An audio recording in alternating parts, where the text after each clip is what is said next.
Let me tell you something strange about silence in the digital age. We live in a world where almost everything is shared: birthdays, coffee cups, sunsets, tears, laughter, even pain, dressed up with filters. Yet some people stay completely invisible. They scroll quietly, observe deeply, but rarely, if ever, post. You might even know someone like that.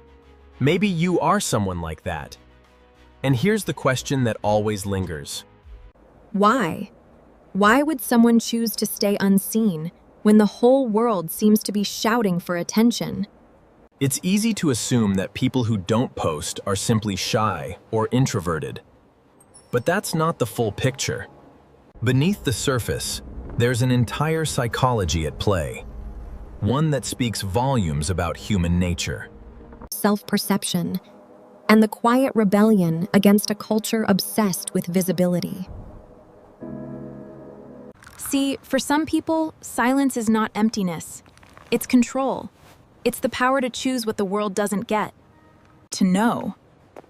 Because whether we admit it or not, social media has subtly reshaped how we define ourselves. It rewards display, it praises noise about. And yet, those who stay in the shadows are often the ones who see everything most clearly. They watch without needing to interrupt. They think before reacting. They analyze before judging. Psychologists have found something fascinating. People who refrain from posting frequently often score higher on traits like self-restraint, introspection, and emotional independence. They tend to be less influenced by social comparison. In other words, they aren't trying to prove who they are. They're trying to understand it. And in a world drowning in performances, that's rare. Because let's be honest, most of what we post is not just communication. It's identity crafting. It's an unconscious audition for belonging. Every caption, every photo, every status update says, "This is who I am. Do you approve?" But when you stop posting, something shifts. You begin to detach your worth from digital applause. You stop thinking in captions. You start experiencing moments. For yourself again, instead of for a lens. And that's the secret psychology behind many people who don't post. They crave authenticity in a space where everything feels staged. They don't hate social media, they just can't find themselves in it anymore. It's not about being anti-technology or anti-social. It's about refusing to reduce your life into highlights. Because when you've seen how easy it is to manipulate perception, you start valuing what can't be posted. Silence, depth, imperfection, truth. For some, the decision not to post comes after a kind of emotional burnout. Maybe they once did share everything. Until one day it stopped feeling real. They realized that every time they shared something beautiful, they felt an invisible pressure To keep out doing it that. They weren't living anymore, they were performing, so they quit quietly. No announcement, just a slow disappearance. But here's what's often misunderstood. Not posting doesn't mean not feeling. It doesn't mean they don't care.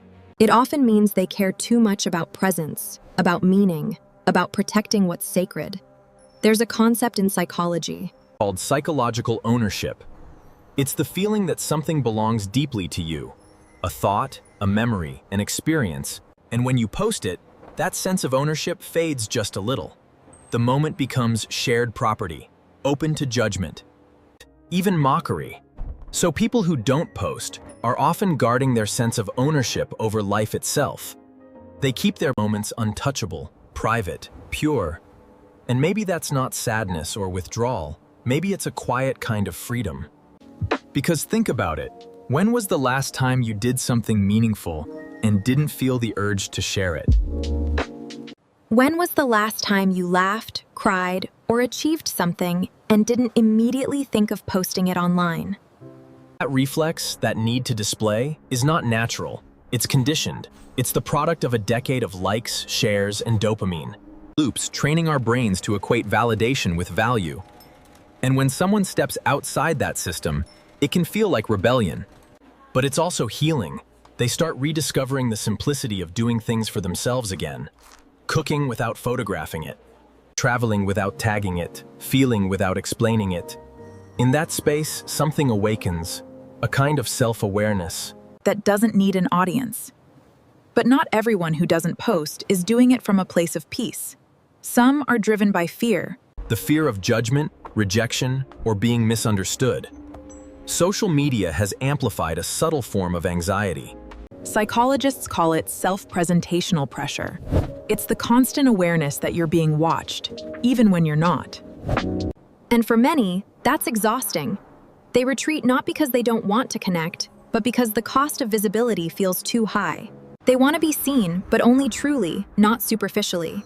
Ironically, the quietest people online often have the loudest thoughts. Choosing invisibility becomes a form of self-definition. It's saying, I exist beyond your perception. In the end, we're not meant to be performances, we're meant to be people. Every quiet, unfiltered, beautifully invisible person